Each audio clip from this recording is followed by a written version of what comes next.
Hello everybody and welcome back to X-Plane 11.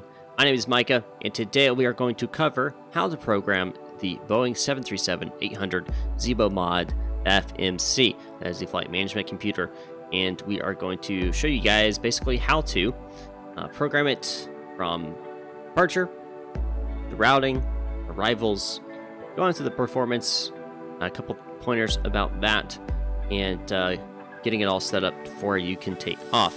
What this will not cover is the cold and dark startup. That is covered in another episode that I released a few days ago. What this will also not cover is how to use autopilot with the FMC. That is going to be a later video that will be coming out. So this is purely on how to program the FMC prior to taking off. This will not cover any programming en route. That will also be a separate video I will be releasing. All right, so let's get started here with the FMC.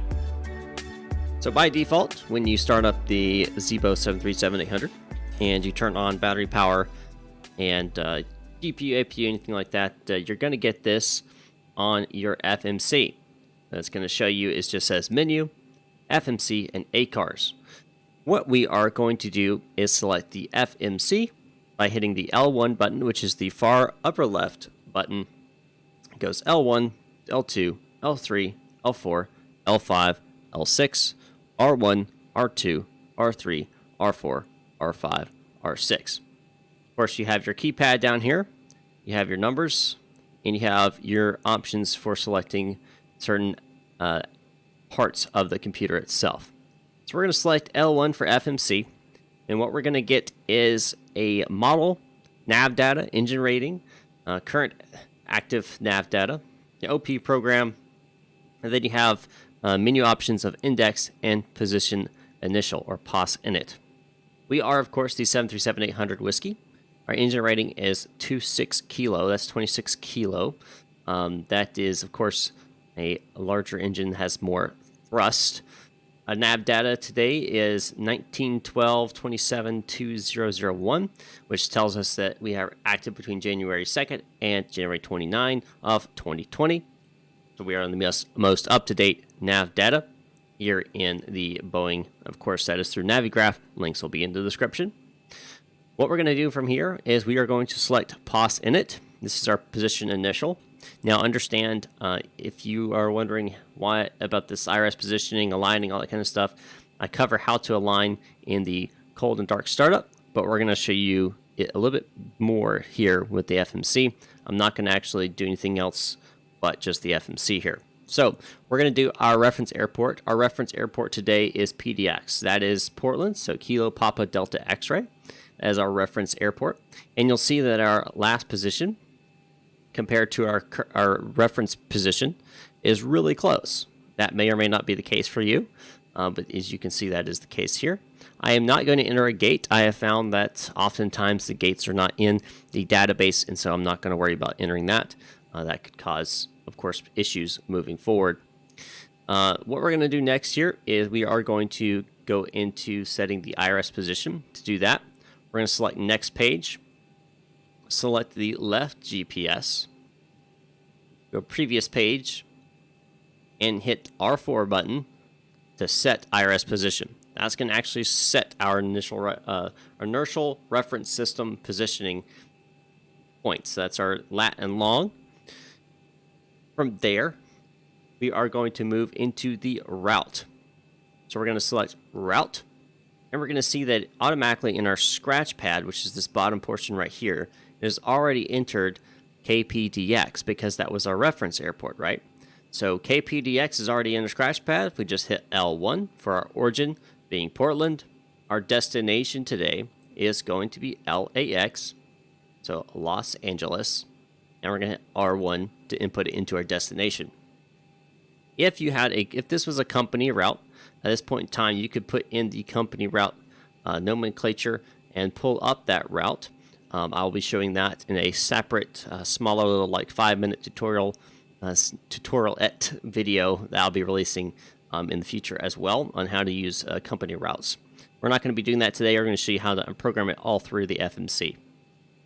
Our flight number, we're flying with Delta today. So Delta Alpha Lima for Delta. and it's 777 is our flight number. So Delta 777. Runway today, based off of the current winds and the flight plan, I'm going to be taking off 10 left here in Portland. So runway 10 left for our runway. Now we are going to go to departures arrivals. This is going to give us our page for options of putting in our SIDS and stars. We are going to select L1 for departure for KPDX.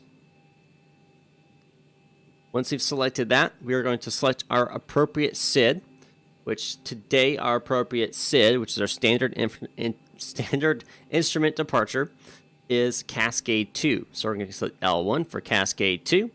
As you can see, our runway is already selected. Our transition point is Jogan, so we're going to select L3 for Jogan. And now we see that Cascade 2 is selected, runway 10 left is selected, and Jogan is selected. Next, we are going to go to our route. Hitting route, and then hitting the next page to give us our actual routing page. This shows where our actual route points are, and we're going to input our route here. After Jogan, we are going to join the Quebec 7 airway. So to add in an airway, we are going to be going to the Jaguar waypoint, but that is after joining the Quebec 7. So we're going to Jaguar via the Quebec 7. So Quebec 7 goes into the via because that's the airway we're getting on to get to the quote-unquote exit of Jaguar, which is Joliet Alpha Golf Whiskey Alpha. And that'll go into the 2 on the same line as Quebec 7, so R2 Jaguar. You'll notice that our IRS did just finally align. So we're going to Cascade 2 departure, Jogan transition, join Quebec 7, and get off Quebec 7 at Jaguar. We're getting on Quebec 7 at Jogan and getting off at Jaguar. Next, we're going to be going direct to Burgle and then to the Ironman 2 arrival. So we're going to go to the departure arrival page again, go to KLAX arrival, which is going to be the R2 button, and we are going to select our star, which today is Ironman 2. Now, you can see that the star is not on this page. So how do you get to that star? Well, next page, and there it is, our star of Ironman 2. Select Ironman 2. Our transition, remember, is Burgle, so we're going to select Burgle for our transition point. And our runway today, based off weather, is going to be either the 6s or 7s, and based off my flight plan, it's going to give me the ILS for 07 left. So we're going to go ahead and select that. Do note this, you don't have to select your runways and all that kind of stuff. You don't have to do the arrivals at this point in time. You could just do the departures and take off with that, especially if you're expecting weathers to shift in the area you're going into, especially if you're doing a long flight. More than likely, that is very highly possible that weathers will shift. So you don't have to do the arrivals just quite yet. But if you're doing a shorter flight like this, going from PDX to LAX, more than likely that's going to stay the same, so you can go and put those arrivals in. Of course, I will cover how to make those changes if there is a change on the routing in flight, how you can make those changes on the fly. I'll cover that, of course, in a future episode here on FMC route changes and all that kind of stuff. So we'll continue here.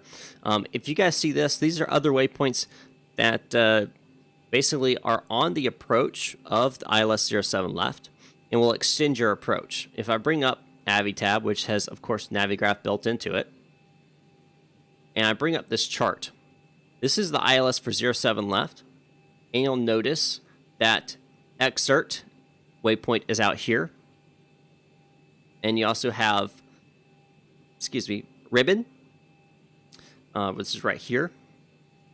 And then FIM, which is, you can't see it, it's up here, the Fillmore VOR. These are alternate additions to the approach, right? These are basically extending your approach in a specific manner. Now, this can be given to you, or you can select this as you need to. See, procedure not authorized for arrival on FIM VOR airway radials, blah, blah, blah, blah, blah.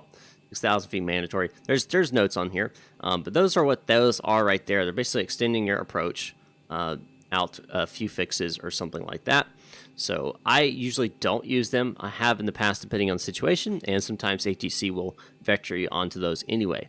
All right, so with that being done, we are now going to go over into our performance. So we're going to go back to the initial reference. I'm sorry, not performance yet. My bad. Before we go into performance, we're going to go into the legs page now. Under the legs page, you're going to see all the information regarding distances, waypoints, directions, etc. We are going to check right now and make sure there's no discontinuities or vectors. But before we do that, we want to activate this. We're going to activate, then we're going to go next page, and we see that we do have a discontinuity here right between Jaguar and Burgle. So we're going to select Burgle and bring it up to right beneath Jaguar.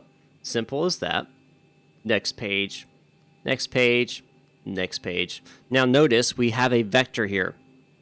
What that means is that ATC is going to vector you in a certain manner to get you onto the appropriate approach. Now, if you're running without FMC, I recommend keeping the vector in and then using your heading select and getting you onto the correct approach. I'll show you that, of course, on the actual approach tutorial I'll do.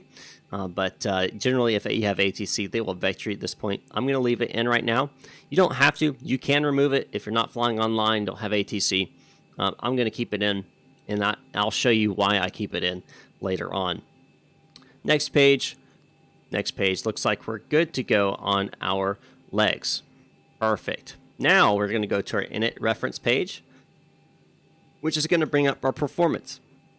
Now I've already loaded up all my fuel, so we've got the correct fuel on board. And what we're going to do is we're going to hit the L1 button, which is going to give us our gross weight and our zero fuel weight. Now, to calculate our planned fuel, what we're going to do is we're going to look at our flight plan that we've gotten from SimBrief, and we're going to look at our trip fuel and our contingency 15-minute fuel, and we're going to add those together to give us our planned fuel, which right now it's looking like we're going to have approximately 5.2 tons. So 5.2 here into the plan.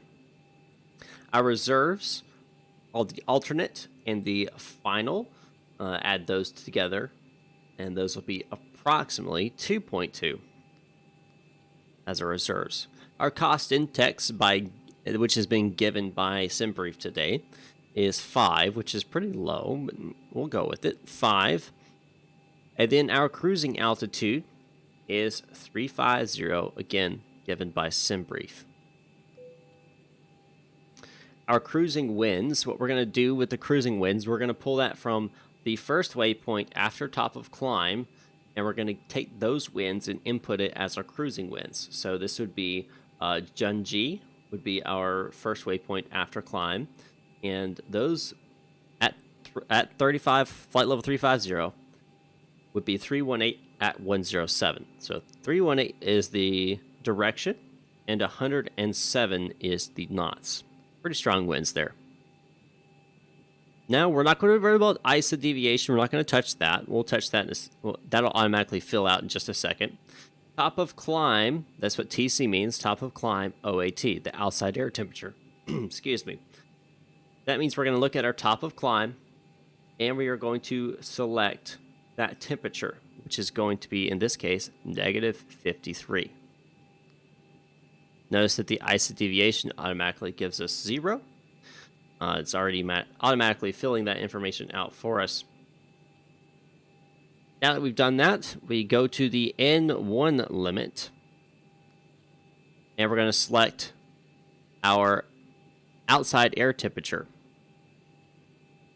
Now you'll notice that it gave us some options here, and some things popped up. So I'm going to explain all this the best I know.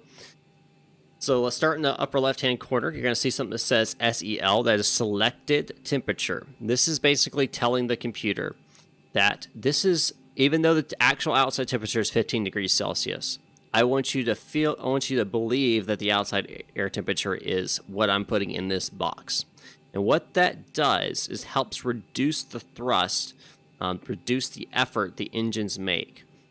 to actually help alleviate stress on mechanical parts and stress on different, like the blades, all kind of stuff inside the engines themselves.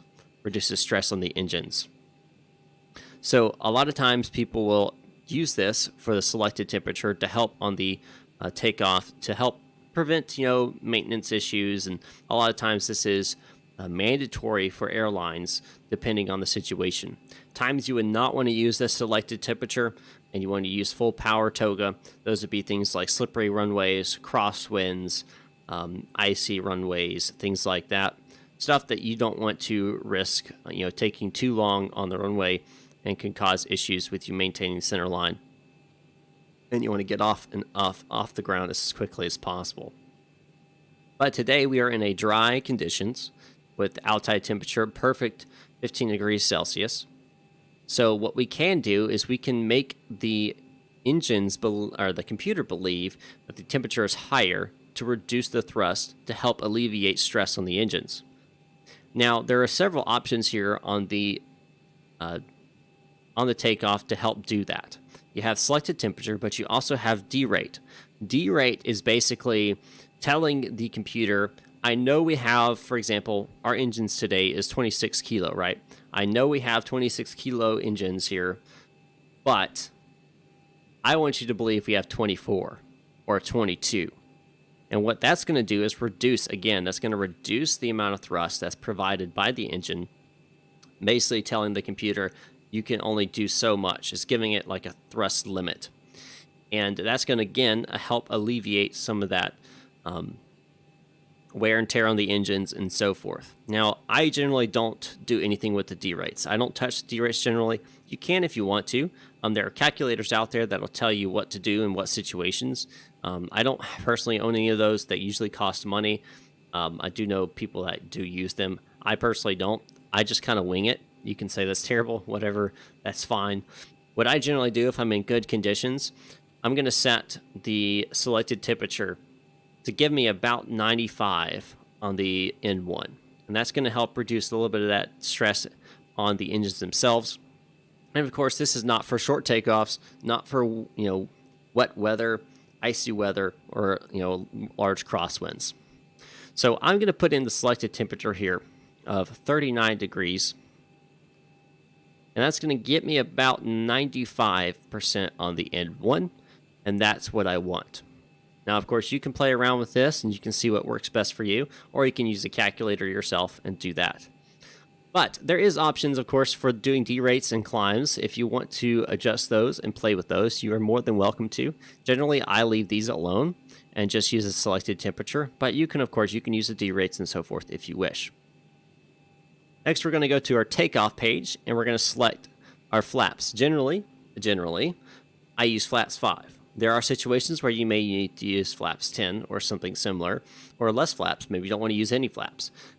Generally, that's kind of frowned upon, but generally, you're going to be using flaps 5. Some conditions, you might use flaps 10. That's like shorter runways where you have to take off a little bit quicker, because flap 10 does give you more lift. So I'm generally going to use flaps 5. So I'm going to put 5 into the flaps. And you'll see, of course, that we have our our select temperature rates here.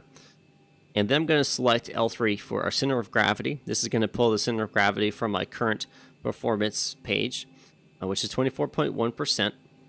And it's giving me the trim of 5.06. So what I would normally do is I would go down here and I would adjust my trim to 5.06. Somewhere about there for my trim. And then I am going to select my QRH, my V1, VR, and V2. So V1, VR, V2. You'll notice that over on this side, the V-speeds thing went away because automatically it's going to be putting the V-speeds into the PFD. And of course, I cover how to make sure that it's going to happen, making sure that the speed selectors are on auto in the cold and dark startup video, which I've done previously. All right. Now that we have completed that, I'm going to go back to the init reference system, and I'm going to execute my performance. Going back to takeoff, go to my legs page and execute my legs page as well. Back to takeoff here. So you want to make sure before you move your aircraft, you want to make sure you go ahead and execute your legs page and your performance page. Now, there are steps when you should do that during the cold and dark startup, which I don't cover in the cold and dark startup. That basically what I'm doing right now is putting pieces. These are piecemeal tutorials, and then I'm going to combine them all into a full flight tutorial I'm going to be doing at a later time to hopefully kind of bind all of these things together. So you see here that we have programmed the FMC now for its departure, its route, arrival, its performance, takeoff, and we are ready to go here. So it's fantastic. I love the Zibo 737 FMC. It is gotten more and more detailed as time has gone on, so big shout out to Zibo for that. Now that we have completed here, I'm going to do a quick little thing here and just tell you guys a little bit about a couple things that are options for you. If you really like these tutorials, I need your assistance to help keep me going, to allow me to continue to buy new aircraft, continue to use the software I currently use like Navigraph and things like that. And the ways that you can do that is over on patreon.com. That is a support system for me. As little as $3 a month, you can help support this channel and the content within. And that is over at patreon.com/mmflightclub. I would greatly appreciate any and all financial support that you can help me with there. There's multiple tiers there. There's benefits to all of it. We got some great things coming along here shortly, so be looking forward to that. And of course, you can join me on my Discord. Discord is free to use. The link will be in the description down below, and you can join the conversation there. Don't forget to subscribe and hit the bell notification icon. If you don't hit the bell notification icon, you won't get notified when a new video goes up, so I'd greatly appreciate that. And don't forget to hit the like button down below. The like button down below. Words. If you have any questions, of course, you can leave them in the comments down below. I'll do my best to answer them. I am not a real pilot, right? So I may or may not have the perfect answer for you. I will do my best, though. Anyway, I hope you guys enjoyed, and I hope you are looking forward to the next tutorial, which will be coming out here in a couple days as well. Again, taking these tutorials in piecemeal, and then we're going to combine them all into one long full flight tutorial, which will be start to stop, and you'll be able to see all the awesome things the Zibo has to offer. Once again, thanks for watching. I'll see you guys next time up in the sky.